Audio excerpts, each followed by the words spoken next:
तो हम लोग पहले योग के बारे में थोड़ा सा डिस्कशन कर रहे थे कि योग क्या है। तो जो कहा गया है स्टेट ऑफ इक्वानिमिटी, योग क्या है? ये एक समत्व की स्थिति है। ठीक है, इसी को मानते अगर हम इसकी इसकी ओर चलते हैं तो हम योग के जो शब्द है उस योग शब्द का प्रॉपर मीनिंग हमें पता होना चाहिए। पाणिनि व्याकरण भाष्य ने योग जो संस्कृत का शब्द है उसको युज धातु से लिया है और युज धातु के 3 अर्थ बताए हैं। युजिर योगे, युज संयमने, युज समाधो। सिंपल शब्द में युजिर योगे मीन्स जोड़ना, युज संयमने मतलब संयम करना, कंट्रोल करना, युज समाधो का मतलब है समाधि की स्थिति, समत्व की स्थिति। ये 3 मतलब योग के निकाले गए हैं। अब इन्हीं तीनों जो अर्थों के इर्द गिर्द हमारा योग चिकित्सा का जो पूरा कंसेप्ट आपको देखने के लिए मिलता है। योग चिकित्सा का पूरी की पूरी अवधारणा जुड़ने, संयम करने और समत्व की स्थिति से जुड़ी हुई है। जो भी हम शास्त्र पढ़ते हैं उन शास्त्रों में एक ही बात लिखी है कि आप अपने चित्त को स्थिर करें। जितना चित्त स्थिर होगा उतना ही आप स्वस्थ स्वास्थ्य की स्थिति में पहुंचोगे। आप अपने जो है अपना जो कोर है जिसको हम आत्मा कहते हैं, जो पूर्ण है, उस पूर्णता की स्थिति तक पहुंचेंगे। ये तो हमारी थोड़ा फिलोसफिकल बातें हुई है। अब हम देखते हैं कि योग चिकित्सा को विभिन्न शास्त्रों में किस प्रकार से एक्सप्लेन किया हुआ है। विभिन्न शास्त्रों में योग चिकित्सा को एक्सप्लेन किया, जैसे हम देखते हैं कि कठोर उपनिषद में कहा गया है yoga is A state of mastery over the senses and mind. योग क्या है? हमारे जो सेंसेस है और हमारा माइंड है इसके ऊपर मास्टरी मीन्स इसके ऊपर पूरी तरह विजय स्थापित कर लेना ही योग चिकित्सा है। यानी हमारा मन और हमारी इंद्रिया, इन दोनों के ऊपर पूर्णतः मास्टरी या इनके ऊपर आधिपत्य स्थापित कर लेना एक योग की अवस्था है। कैसे? अगर इंद्रियों के ओर और मन के ऊपर अगर हम अपना पूरा कंट्रोल स्थापित कर लेते हैं तो होता क्या है कि हमारा मनोमय कोश पूर्णतः शुद्ध और स्ट्रांग हो जाता है। और मनोमय कोश से ही जो हम बीमारियां देखते हैं, जो अस्वस्थता की जो कंडीशन है, वो सारी कंडीशंस आपको मनोमय कोश से जूता ढूंढ रहे हैं निकलती यहाँ हुई पर। दिखती है। मिलवा ही नहीं वो वाला जूता जो ढूंढा भाई। ये वाली सैंडल पहन लो बिट्टू। ये बात मत करिए प्लीज, अभी हम बात डिस्कशन मोड में चल रहे। तो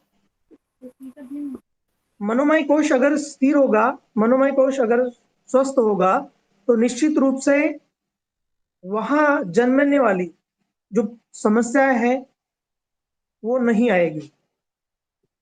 आप योग वशिष्ठ पढ़ते हैं तो योग वशिष्ठ में भी यही कहा गया है कि सबसे पहले जो कोश दूषित होता है वो होता है मनोमय कोश।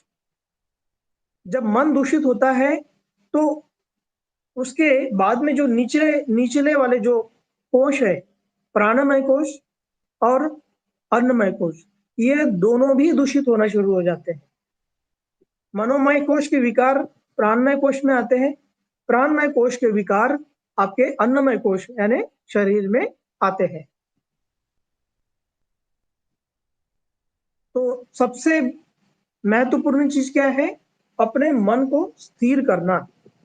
श्रीमद् भगवद गीता में भी यही बात कही है, समत्वम योग उच्चते, समभाव में रहने की कोशिश करना।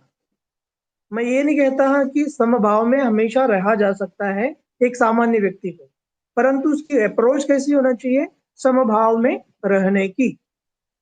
अब प्रिंसिपल्स ऑफ योगा थेरेपी में, अब जितने भी हम प्रिंसिपल्स देखते हैं योग चिकित्सा के, तो सामान्य प्रिंसिपल आपको हम बताते हैं।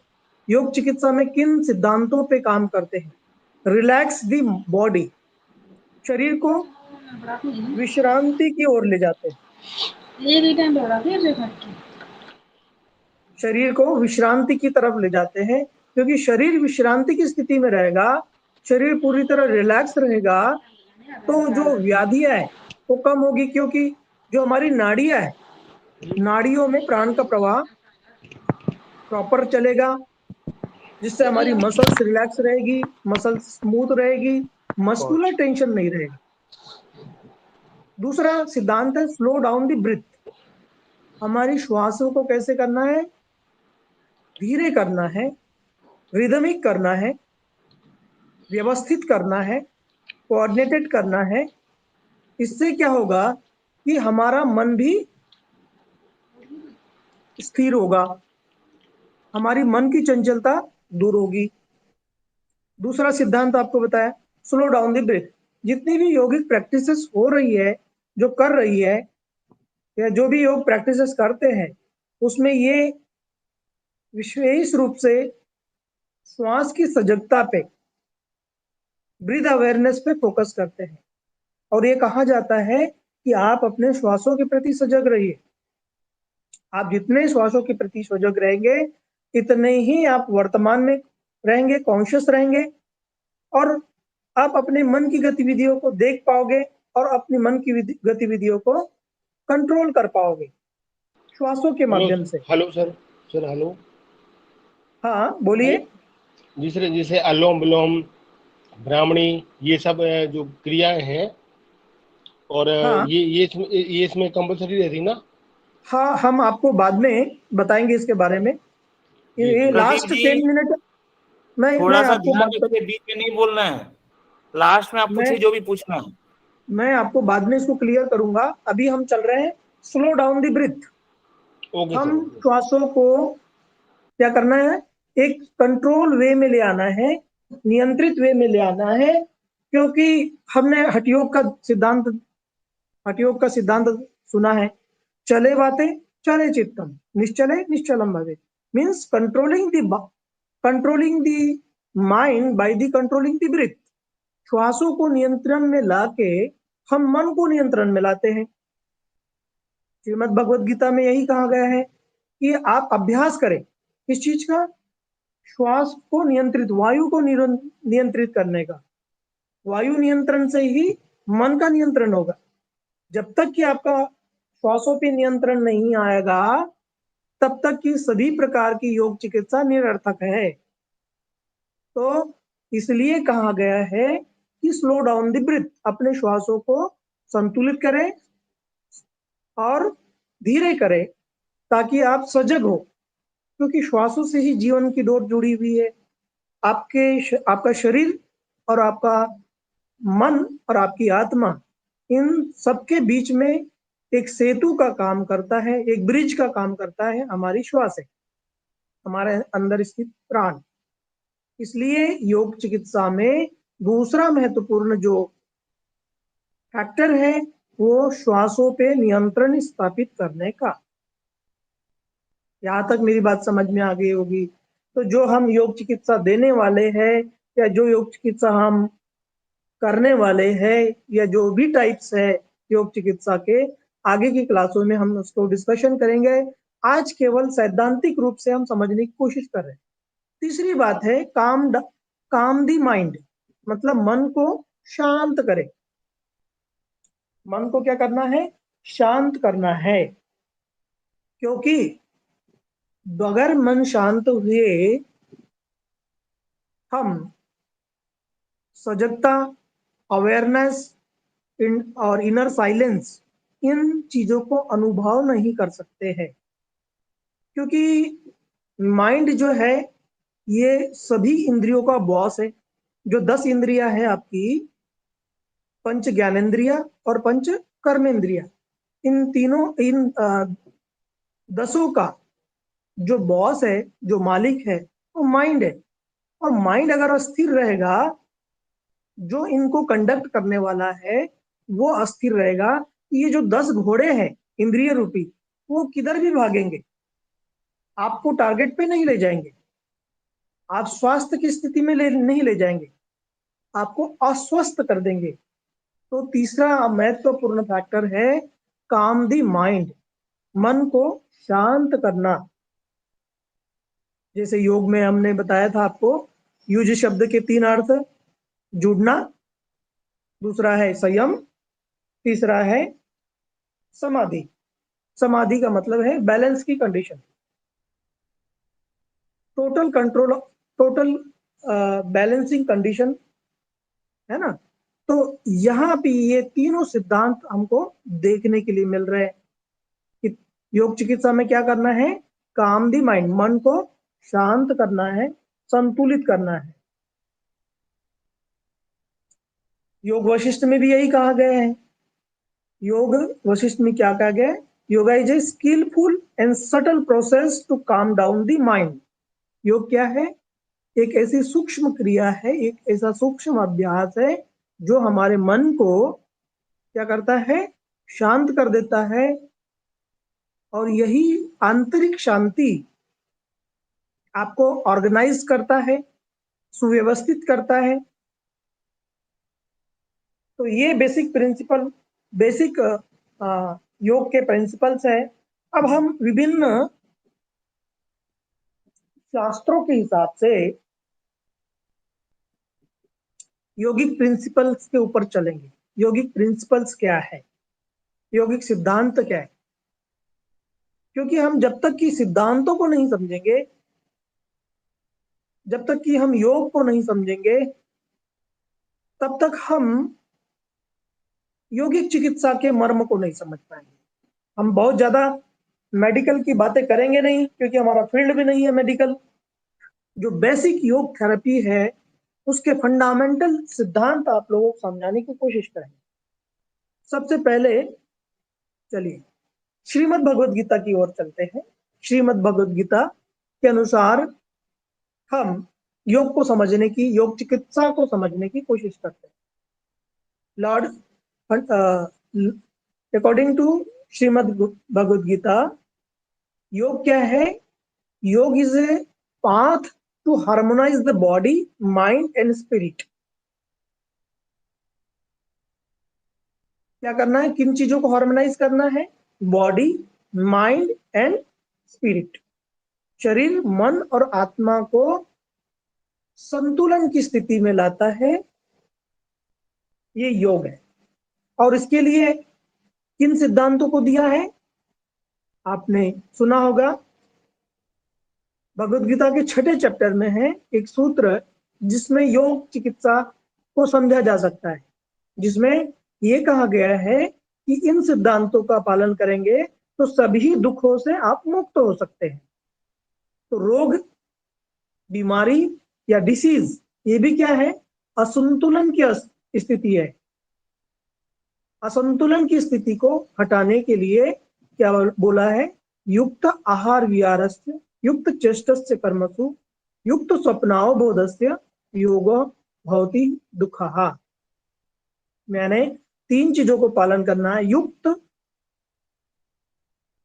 युक्त आहार विहारस्य मतलब आपकी डाइट कैसी होना चाहिए, आपकी डाइट बहुत ही संतुलित होना चाहिए, मॉडरेट डाइट होना चाहिए, सात्विक डाइट होना चाहिए, मन को संतुलित करने वाली और शरीर को पुष्ट करने वाली डाइट होना चाहिए, पहली चीज। फिर दूसरी चीज बताइए, युक्त कर्मसु, युक्त चेष्टस्य कर्मसु मीन्स आपकी जो डेली रूटीन है, आपकी जो दिनचर्या है, आपकी जो कर्म है, आपकी जो एक्शंस है, ये सब युक्त होना चाहिए, प्रॉपर होना चाहिए।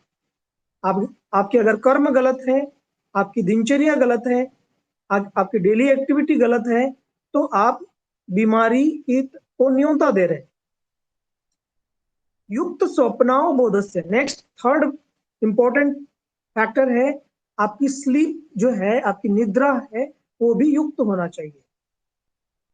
मतलब डाइट, एक्टिविटी एंड स्लीप, ये तीनों चीजें अगर आपकी संतुलित होंगी, स्किलफुल होंगी, कौशलपूर्ण होगी, तो आप समस्त बीमारियों से दूर हो सकते हैं। आज हम खुद अपने आप को थोड़ा सा देख सकते हैं, ऑब्जर्व करिए, सेल्फ ऑब्जर्वेशन की तरफ चलिए, स्वाध्याय कीजिए कि क्या हमारी डाइट और हमारी एक्टिविटी और हमारी स्लीप, ये तीनों चीज सही है क्या? अगर ये तीनों चीजें सही नहीं है तो हम स्वस्थ नहीं हो सकते हैं, चाहे हम कितनी भी न्यूट्रिशियस डाइट ले लें, चाहे हम कितना भी जिम कर ले, कितना भी दौड़ भाग कर ले, आप स्वस्थ नहीं हो सकते। और यहाँ पे भी होलिस्टिक अप्रोच के साथ में इन तीनों चीजों को समझने की जरूरत है। होलिस्टिक अप्रोच क्या है? होलिस्टिक अप्रोच ये है कि ये तीनों चीजें सात्विक हो। अगर सात्विकता नहीं है डाइट में, मीन जो फूड आप इंटेक कर रहे हो वो सात्विक होना चाहिए। सात्विकता की शर्त क्या है? सात्विकता की शर्त केवल स्थूल आहार नहीं है, इसके पीछे सात्विकता की शर्त के पीछे है जो डाइट, जो आपने फूड आप ले रहे हैं वो सही तरीके से उपार्जित होना चाहिए, आपने बिल्कुल श्रम के साथ उपार्जित किया होना चाहिए, करप्शन का नहीं होना चाहिए, कोई भी आप चीज खा रहे हो भ्रष्टाचार से संग्रहित जो धन है उसका यूज नहीं किया जाना चाहिए इस चीज में। श्रम से जो उपार्जित अन्न है वही सात्विक अन्न है, अन्यथा वो जो अन्न है वो आपको नष्ट करेगा, क्योंकि अन्न से ही आपका मन बन रहा है। तैत्तरीय उपनिषद में यही कहा गया है, अन्न के 3 भाग होते हैं भोजन के पश्चात। फर्स्ट जो पाचन के बाद में जो प्योरेस्ट फॉर्म है अन्न का, उससे आपका मन बनता है, विचार बनते हैं, भावनाएं बनती है। दूसरे पार्ट से आपका स्थूल शरीर बनता है, सप्त धातुएं बनती है, और जो तीसरा पार्ट है वेस्ट आपके शरीर से बाहर निकल जाता है। तो युक्त आहार में आपको ये समझने की जरूरत है, युक्त विहार, युक्त चेष्टा, युक्त कर्म। दूसरा सिद्धांत है कि आपके जो कर्म है वो कर्म जो है सात्विक कर्म होना चाहिए, पुण्य कर्म होना चाहिए, धर्मयुक्त होना चाहिए, शास्त्रों ने जो गाइडेंस दिया है उसके अनुसार होना चाहिए। और सबसे बड़ी बात है, आपकी आत्मा जिन कर्मों को करने के लिए परमिशन देती है उसके अनुसार होना चाहिए। आत्मा विरुद्ध जो कार्य हम करते हैं वो सारे कर्म आपको पतन की ओर ले जाती है, बीमारियों की ओर ले जाते हैं, मन की असंतुलन अवस्था की ओर ले जाते हैं, अनिद्रा की ओर ले जाते हैं, आक्रामकता की ओर ले जाते हैं, बहुत सारी निराशा हताशा की तरफ ले जाते हैं। तो कर्म कौन से करना चाहिए? जो आपकी आत्मा जिसको परमिशन दे, शास्त्र जिसको निर्धारित करे, और जिससे कि आपका मन अंतःकरण खुश रहे, ऐसा कर्म करना चाहिए, है ना। साधारण व्यक्ति इन चीजों को नहीं समझता है, परंतु जो आध्यात्मिक व्यक्ति है, जो कि जरूरी नहीं है कि बहुत ज्यादा ज्ञानी ही हो, जो स्पिरिचुअल पर्सन है, उनके कर्म अगर हम देखते हैं तो वो कभी किसी को दुखी करने के लिए कर्म नहीं करता है, उसके कर्मों से सभी खुश रहते हैं, वो स्वयं भी खुश रहता है। तो हमारे कर्म ऐसे होना चाहिए। मैं ये नहीं कह रहा हूं कि निष्काम कर्म ही सभी लोग करें, पर हम निष्कामता की ओर जाएं, ऐसे कर्म करें। ठीक है। नेक्स्ट है निद्रा, जिसको बहुत सारे लोग इग्नोर करते हैं। कैसे भी हम सो रहे हैं, हम क्या कैसे सो रहे हैं?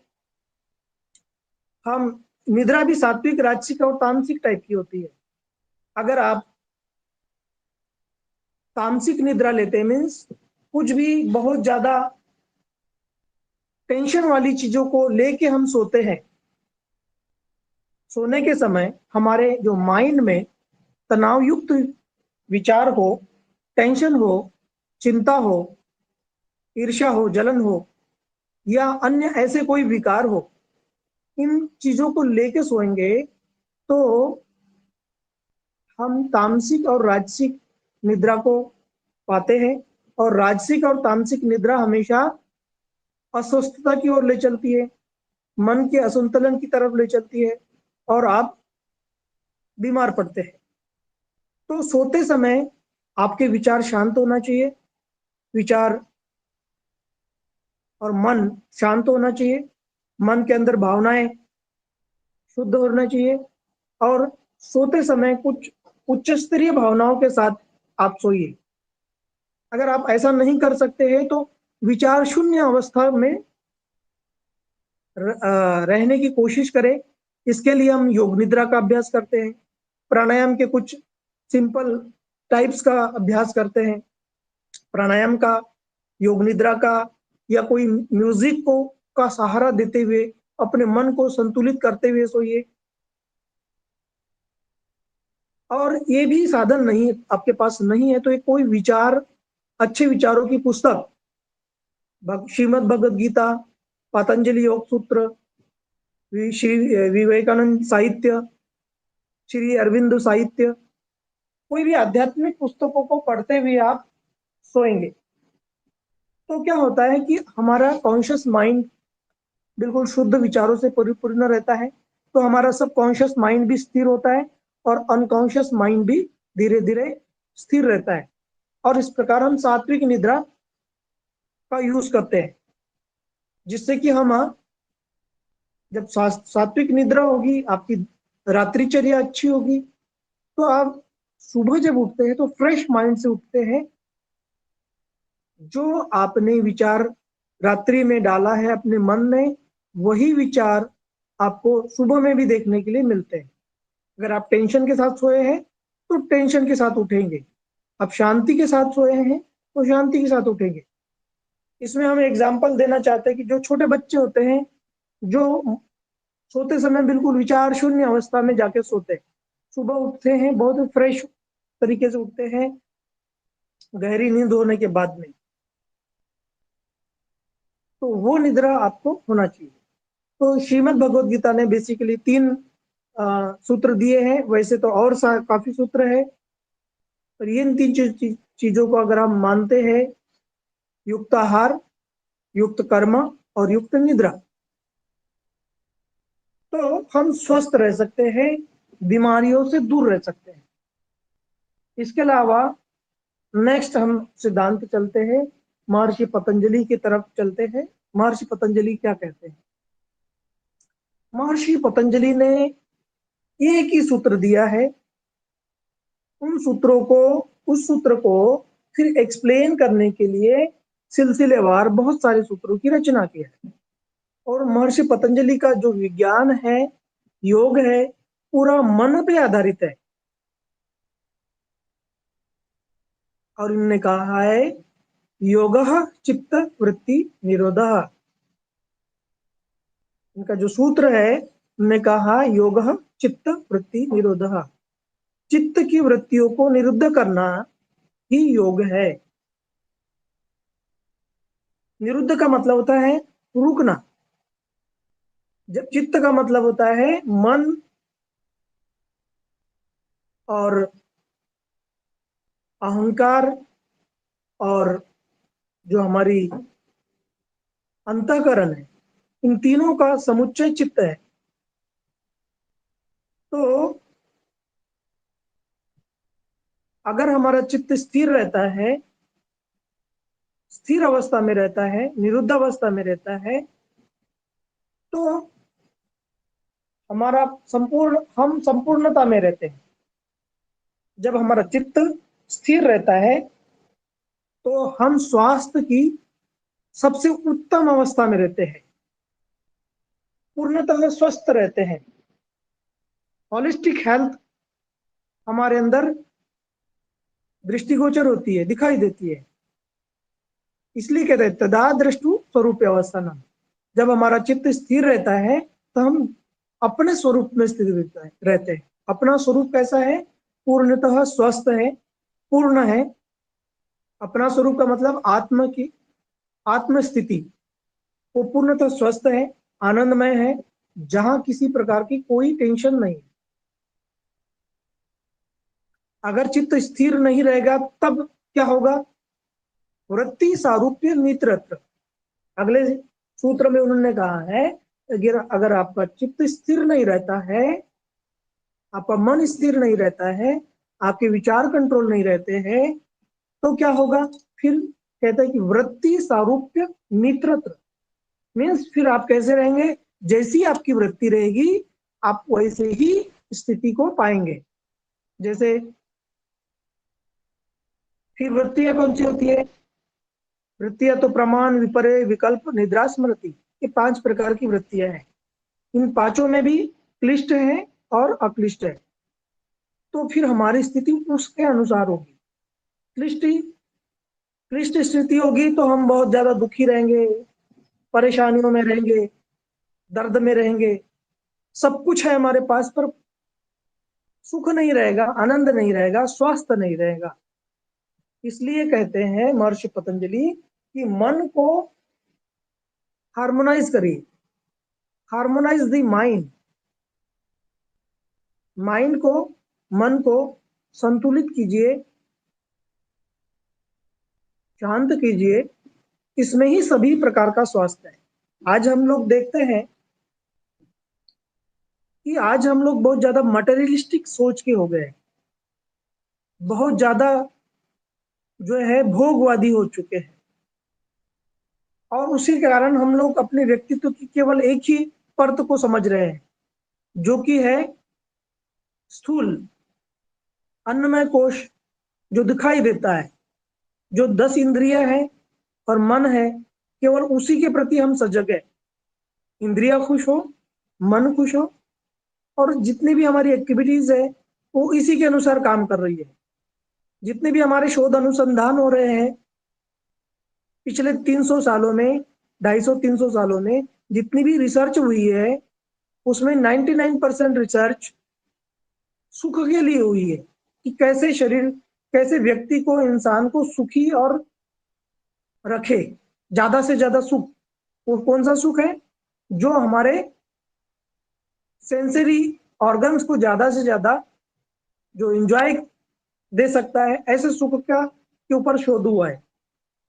और हमारी आत्मा, जो हमारा मन है, अंतर्मन है, जो हमारी आत्मा है, जो हमारे व्यक्तित्व का एक दूसरा पार्ट भी है, उसके प्रति ज्यादा हमारी सजगता नहीं रही है, और शोध अनुसंधान भी इसके ऊपर नहीं हुई है।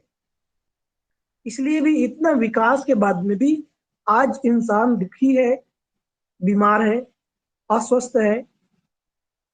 सारी पैथी मिलके भी व्यक्ति को स्वस्थ नहीं कर पा रही है। उसके पीछे कारण है कि ह्यूमन जो एग्जिस्टेंस है, इसको समझने की कोशिश नहीं किया है, और इसको समझने की संपूर्णता में जो कोशिश हुई है वो हमारे भारतीय योग शास्त्रों में देखने के लिए मिलती है। व्यक्तित्व को पंचकोश के रूप में, 5 आयामों के रूप में समझाने की कोशिश किया है। तो इन 5 आयामों से ही एक व्यक्ति का संपूर्ण व्यक्तित्व बनता है। पर जो आधुनिक विज्ञान है, इन आधुनिक विज्ञान ने प्रथम आयाम, द्वितीय आयाम, थोड़ा बहुत तृतीय आयाम मतलब अन्नमय, प्राणमय और थोड़ा बहुत मनोमय पे तो काम किया है। विज्ञानमय, आनंदमय पे कोई कार्य नहीं किया है आधुनिक विज्ञान ने। और इसलिए भी हम जितनी भी थेरेपी देखने के लिए मिल रही है, चाहे एलोपैथी हो चाहे अन्य पैथी हो, जहां भी आत्मा का ध्यान नहीं रखा गया है, हमारा इनर जो कोर है उसका जिन शास्त्रों में या जिन विज्ञान में, पैथी में ध्यान नहीं किया है, वो कंप्लीट हेल्थ की कभी बात नहीं कर सकते। तो अगर हम चित्त को स्थिर करते हैं विभिन्न योगिक टेक्निक्स के माध्यम से, जैसे कि हम बता रहे थे, आसन, प्राणायाम, षटकर्म, मुद्रा बंद, इन सब का उपयोग करके, इन सब का उपयोग ही है क्या है कि मन को स्थिर किया जाए, मन को संतुलित किया जाए और आत्मा तक पहुंचा जाए। नेक्स्ट सिद्धांत हम देते हैं हठयोगिक सिद्धांत। Later on, Hatha Yogic texts also gave the techniques to make the body supple, light-weighted, and free from anxiety and ailments. जो हठ योगिक टेक्स्ट है, जो कि योग का एक अंग है, जब हम योग की बात करते हैं तो विभिन्न प्रकार के योग आपको देखने के लिए मिलते हैं, जैसे ज्ञान योग, भक्ति योग, कर्म योग, लय योग, कुंडलिनी योग, मंत्र योग। योग की बहुत सारी ब्रांचेस है। प्रश्न उठता है क्या जरूरत थी इन सब ब्रांचेस का, इतनी ज्यादा विस्तार में योग के विभिन्न प्रकारों का आविष्कार करने की क्या आवश्यकता है? एक क्वेश्चन हमारे सामने आता है। तो हम ये देखते हैं कि हमारा व्यक्तित्व भी बहुआयामी है। बहुआयामी व्यक्तित्व होने के कारण योग की ये सारी ब्रांचेस डेवलप हुई है। ये तो बहुत कम हम देखने के लिए मिलते हैं। हर व्यक्ति अपने हिसाब से एक योग के पथ को बना सकता है। तो योग के पथ अनंत हो सकते हैं, योग के रास्ते अनंत हो सकते हैं, अनंत होने की संभावना भी है। इसलिए महर्षि पतंजलि कहते हैं यथाभिमत ध्यानाद्वा। आप किसी भी माध्यम को अपना के ध्यान की स्थिति में जा सकते हैं, क्योंकि सभी प्रकार के योगों का, सभी प्रकार के धर्मों का, सभी प्रकार की रिलीजियस प्रैक्टिसेस का एक ही उद्देश्य है कि आप ध्यान की स्थिति में जाए और जो आपका अंतःकरण है, सेल्फ है, आत्मा है, उसको समझे। बगैर ध्यान की स्थिति में जाए ये पॉसिबल नहीं है। ध्यान ही एक ऐसी विंडो है जहां से हम खुले आसमान को देख सकते हैं, बंद कमरे से नहीं देख सकते। तो ध्यान के माध्यम से हम वहां तक पहुंच सकते हैं। तो योगिक जो टेक्स्ट है इसमें भी क्या किया है, जो टेक्निक्स है आसन, प्राणायाम, मुद्रा बंद, शरीर को पकड़ के, इंद्रियों को का यूज करके हम राजयोग की तरफ चलते हैं। राजयोग मीन्स जो मन को स्थिर करने वाला योग। इसलिए कहा गया है केवलम राजयोगाय हठ योग उपदिश्यते। हठ योग किस लिए बताया जा रहा है? राजयोग की प्राप्ति के लिए। बट आज के टाइम में सबसे बड़ी दुख की बात क्या है, जितने भी योग टीचर्स होते हैं उसमें अधिकांश लोग आसनों की बात करते हैं, यूट्यूब पे देखते हैं, आप विभिन्न चैनलों पे देखते हैं, तो केवल ऐसे दिखाया जाता है योग को कि योग केवल फिटनेस का एक माध्यम है। योग से केवल स्लिम बॉडी, फिट बॉडी, एकदम ऐसा शरीर जो कि बहुत आकर्षक हो वैसा बनाया जा सकता है। ये एक बहुत बड़ा भ्रम समाज में फैलाया जा रहा है, क्योंकि ये एकांगी है। ये हम स्लिम बॉडी के माध्यम से केवल प्रदर्शन के लिए नहीं कर रहे, हम एकांग शरीर को स्वस्थ करके हम मन को स्वस्थ करना चाह रहे हैं, और मन को स्वस्थ करके हम आत्म स्थिति तक, सेल्फ रियलाइजेशन तक पहुंचने का टारगेट है हमारा, मेन लक्ष्य है ये। और लोग इसको केवल जो भी योगा प्रोफेशनल्स है, केवल जो भी प्रैक्टिस कराते हैं उसमें शरीर और फिटनेस लेवल का ज्यादा ध्यान रखते हैं, मन और आंतरिक शांति का कम ध्यान रखते हैं। मैं सभी की बात नहीं करता हूँ, पर अधिकांश जो मुझे दिखते हैं वो लोग, तो ये एक सोच हमारी एकांगी है। हम कभी भी फिट नहीं रह सकते जब तक कि हमारा मन संतुलित नहीं होगा, हमारी आत्मा प्रसन्न नहीं होगी, तब तक हम कुछ भी टेक्निक अपना ले, कोई अच्छे से अच्छा खाना खा ले, अच्छे से अच्छे वाहनों का यूज कर ले, बहुत अच्छा बिस्तर में आप का यूज कर लीजिए, बहुत अच्छे बंगले में रह लीजिए, आप स्वस्थ नहीं रह सकते। अगर आपकी भोगवादी प्रवृत्ति है तो आप स्वस्थ नहीं रह सकते। क्योंकि आप भर्तृहरि शतक को देखिए, भर्तृहरि शतक में लिखा है, राजा भर्तृहरि उज्जैन के राजा माने गए हैं, उनको भी जब वैराग्य हो जाता है तब उन्होंने एक अपना अनुभव शेयर किया है। उन्होंने 300 श्लोक में 3 प्रकार के शतकों का संग्रह किया है। श्रृंगार शतक, पहला नीति शतक, दूसरा है श्रृंगार शतक, तीसरा है वैराग्य शतक। जब उनको पूरे जीवन का एक्सपीरियंस हो जाता है तब वे लिखते हैं, भोगा न भोक्ता वयमेव भोक्ता। भोग नहीं भोगे जाए गए, हम खुद भोग लिए गए। मतलब हमारी इंद्रियां भोग भोगते भोगते एकदम निष्प्राण हो चुकी है, पर हम भोग को एंजॉय नहीं कर पाए, आनंद नहीं ले पाए, और हमारी इंद्रियां सभी समाप्त हो गई है, जीर्ण हो गई। कामान जीर्णा वयमेव जीर्णा, हमारी कामनाएं जीर्ण नहीं हुई, हम जीर्ण हो गए। तो इसी सिद्धांत पे हमारा हठयोग काम करता है कि जो हठयोगिक प्रैक्टिसेस है, वो हठयोगिक प्रैक्टिसेस किसके लिए है? शरीर को स्वस्थ करके मन को स्वस्थ करना, और मन को स्वस्थ करके आत्म साक्षात्कार करना। जहां तक भी पहुंच पाए, जरूरी नहीं कि वहां तक पहुंच पाए, पर हमारा मेन मोटिव यही होना चाहिए। जो भी प्रैक्टिस हम कर रहे हैं उसके पीछे हमारा उद्देश्य यही होना चाहिए। अब हम देखते हैं हठयोग के कुछ बेसिक प्रिंसिपल्स है, जिन प्रिंसिपल्स के आधार पे व्यक्ति अपने आप को स्वस्थ करने में सक्षम होता है।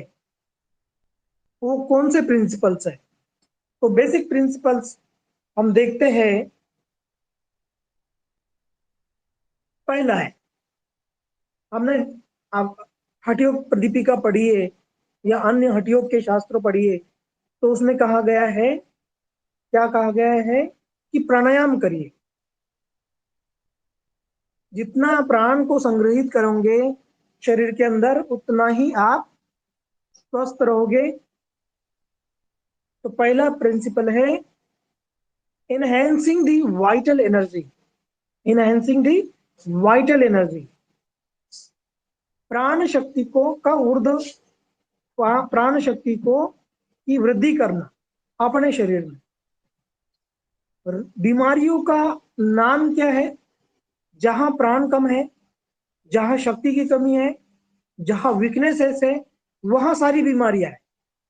Means disease means lake of energy.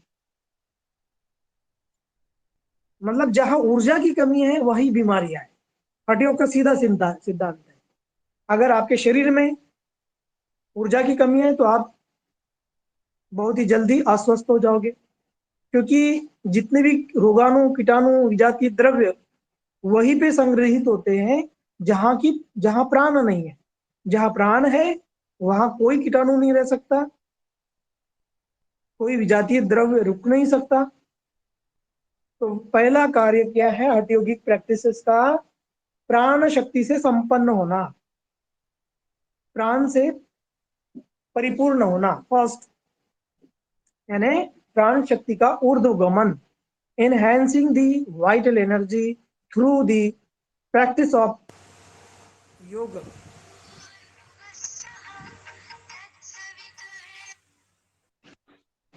दूसरा सिद्धांत है प्यूरिफाइंग दी इंटरनल बॉडी। शरीर को आंतरिक रूप से शुद्ध रखना, केवल बाहरी रूप से नहीं, आंतरिक रूप से, आंतरिक रूप से भी शरीर को शुद्ध रखना। मीन्स इसके लिए हमारे यहाँ षटकर्म की बात कही है। षटकर्म में क्या है? नेति, धोती, बस्ती, त्राटक, कपालभाति, नौली, इन चीजों के माध्यम से जितने भी इंटरनल कैविटीज है आंतरिक जो खाली जगह है, जैसे nasal cavity, throat cavity, lungs cavity, stomach cavity, intestinal cavity, जितने भी शरीर के अंदर की के अंग है, उन अंगों को साफ सुथरा रखना। अगर आप ऐसा करते हैं तो आप स्वस्थ रह सकते हैं। इसके लिए जरूरी है कि हम आंतरिक सफाई पे विशेष जोर दें। तीसरा सिद्धांत है balancing the physical and mental energy. हठयोग का तीसरा सिद्धांत क्या है? जो हमारी शारीरिक ऊर्जा और मानसिक ऊर्जा को संतुलित करना। किसके थ्रू? प्राणायाम के माध्यम से शारीरिक ऊर्जा और मानसिक ऊर्जा को संतुलित करना।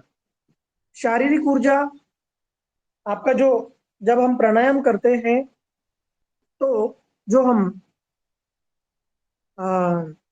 बाई नासिका से श्वास लेते हैं, बाएं स्वर से श्वास लेते हैं, तो वो हमारे मानसिक शक्ति को सुदृढ़ करता है। दाहिने तरफ से सांस लेते तो वो हमारी शारीरिक शक्ति को सुदृढ़ करता है। बाया जो नासिका छिद्र है, बाया स्वर है, उसको ईड़ा नाड़ी या चंद्र स्वर कहा गया है, जो हमारी मानसिक शक्ति का प्रतीक है। जो हमारा दाहिना स्वर है, जो शारीरिक शक्ति और सूर्य शक्ति का प्रतीक है। तो प्राणायाम के माध्यम से, अनुलोम विलोम के माध्यम से, नाड़ी शुद्धि के माध्यम से, अन्य प्राणायामों के माध्यम से हम शारीरिक और मानसिक शक्ति को संतुलित करें। केवल योग थ्योरेटिकल बात नहीं है, थ्योरेटिकल साइंस नहीं है, तो प्योर प्रैक्टिकल साइंस है। तो इन 3 सिद्धांतों के आधार पे हम अपने शरीर को स्वस्थ रख सकते हैं, मन को स्वस्थ रख सकते हैं, आत्मा को प्रसन्न रख सकते हैं। स्वास्थ्य की स्थिति आयुर्वेद के अनुसार अब बता देते हैं। आप स्वास्थ्य क्या है? स्वास्थ्य उसको कहते हैं समदोष समाग्निश्च समधातु मल क्रिया प्रसन्न आत्मेन्द्रिय मन स्वस्थ इति विधीयते। स्वस्थ कौन है? जिसका दोष मीन्स वात पित्त कफ, जिसका बैलेंस है, वो स्वस्थ है। समाग्निश्च, अग्नि तो बहुत प्रकार की है, परंतु आयुर्वेद ने यहाँ बताया है सप्त, जो हमारी जो अग्नियां हैं 13 प्रकार की है। तो 5 तो हमारी भूताग्नि है, पृथ्वी जल अग्नि वायु आकाश। इनके जो तत्व है, इन तत्वों के अंदर जो ऊर्जा है, उनको कहते हैं भूताग्नि। 7 हमारी धात्वाग्नि है, जो हमारे बॉडी टिश्यूज है, उनके अंदर जो ऊर्जा है, वो उन ऊर्जा को धातु अग्नि कहते हैं। 7 और 5 12, और एक हमारी जठर अग्नि। 13 प्रकार की अग्नियां अगर आपके शरीर की बैलेंस है, सम है, तो आप स्वस्थ हैं। समदोष समाग्निश्च समधातु, जो हमारे बॉडी टिश्यूज है, शरीर के जो कोश है, वो अगर सम है। प्रसन्न आत्मेंद्रिय मन, और नेक्स्ट कंडीशन क्या है? हमारी आत्मा, हमारा मन और सभी इंद्रिया प्रसन्न स्थिति में रहती है, तब हम स्वस्थ कहलाते हैं। अब ये सब चीजें पाने के लिए जरूरी है कि आपको होलिस्टिक अप्रोच की जरूरत है, और योग वही एक होलिस्टिक अप्रोच आपको एक प्रदान करता है, होलिस्टिक अप्रोच प्रदान करता है, क्योंकि व्यक्तित्व के सभी आयाम इसमें शामिल है। तो ये हमने आपको हठयोगिक सिद्धांत बताए कि हठयोग किस प्रकार काम करता है, भगवत गीता किस प्रकार काम करती है, और हमारा महर्षि पतंजलि के ने किस प्रकार से कार्य किया है, स्वास्थ्य के बारे में, चिकित्सा के बारे में। और अब एक और लास्ट एक हमारा शास्त्र है, जिसमें जो कि है योग वशिष्ठ। इस योग वशिष्ठ में बहुत ही गहनता के साथ में स्वास्थ्य की चर्चा की गई है, आदि व्याधियों की चर्चा की गई है, बीमारियों के मूल कारण की चर्चा की गई है, और व्यक्ति किस प्रकार पूर्णतः स्वस्थ रह सके, इसके लिए किन सिद्धांतों को अपनाया जा सके, अपनाना चाहिए, बीमारियों का मूल कारण क्या है, इसके बारे में चर्चा की गई। ये एक योग शास्त्र है, योग वशिष्ठ, जो कि एक संवाद रूप में हमको देखने के लिए मिलता है, जिसमें महर्षि वशिष्ठ और श्री राम के बीच में वार्ता है, संवाद है। श्री राम जी इसमें पूछते हैं अपने गुरु से, विभिन्न प्रकार की जिज्ञासाओं को व्यक्त करते हैं और जानना चाहते हैं कि दुखों का मूल कारण क्या है, अस्वस्थता का मूल कारण क्या है। तो महर्षि वशिष्ठ उनको स्वास्थ्य के उपाय बताते हैं, और इसी आधार पे योग चिकित्सा का यहाँ पे एक मॉड्यूल डेवलप होता है, जो कि हम लोग आज के समय में उपयोग करते हैं। उनमें ये कहा गया है, महर्षि वशिष्ठ ये कहते हैं कि अस्वस्थता का, बीमारी का मूल कारण है मनोमय कोश की विकृति। मनोमय कोश में विकृति ही प्रमुख कारण है। जो हमारे मनोमय कोश में जो षड्रिपु है, जो हमारे शत्रु है विचार के रूप में, वो हमारे मन को असंतुलित करता है। असंतुलित मन से ही सभी प्रकार की आदि और व्याधि उत्पन्न होती है। तो उसके लिए, उसको ठीक करने के लिए जो उपाय बताया है, उनमें सबसे प्रमुख उपाय है कि सत्व गुण की वृद्धि किया जाए अपने अंदर। सत्व गुण, डेवलपमेंट ऑफ सत्व गुण, ये उनका प्रमुख सिद्धांत है। रजोगुण और तमोगुण, ये दोनों मन को असंतुलित करते हैं और व्यक्ति को बीमारियों की तरफ ले जाते हैं। सतोगुण साम्यावस्था की ओर ले आता है, बैलेंस की तरफ ले आता है, कंट्रोल माइंड, हार्मोनाइज्ड माइंड की तरफ ले जाता है, और हमें आनंद की स्थिति में ले जाता है। तो सबसे पहले कहा गया उन्होंने कि जो भी आपकी क्रियाएं हैं, जो भी एक्टिविटीज है, जो भी दिनचर्या है, जो भी आपका खान पान है, वो सत्वमय होना चाहिए। हर पदार्थ के अंदर एक ऊर्जा है। आयुर्वेद में तो इसको बहुत ही गहराई से अध्ययन किया है और देखा गया है। उसी आधार पे पदार्थों को पथ्य और अपथ्य के रूप में बताया गया है, किस व्यक्ति को कौन सी चीज पथ्य है, किसको अपथ्य है।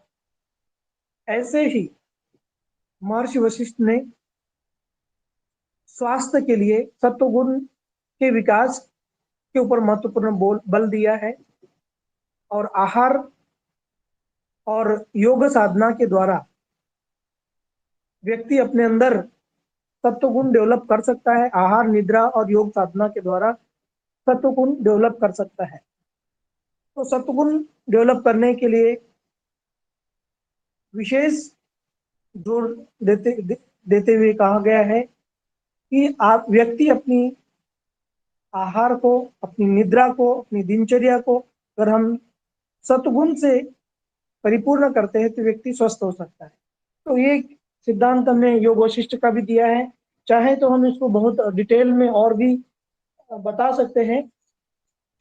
आज के हम चीजों को यहीं पे हम संपन्न करते हैं, और कुछ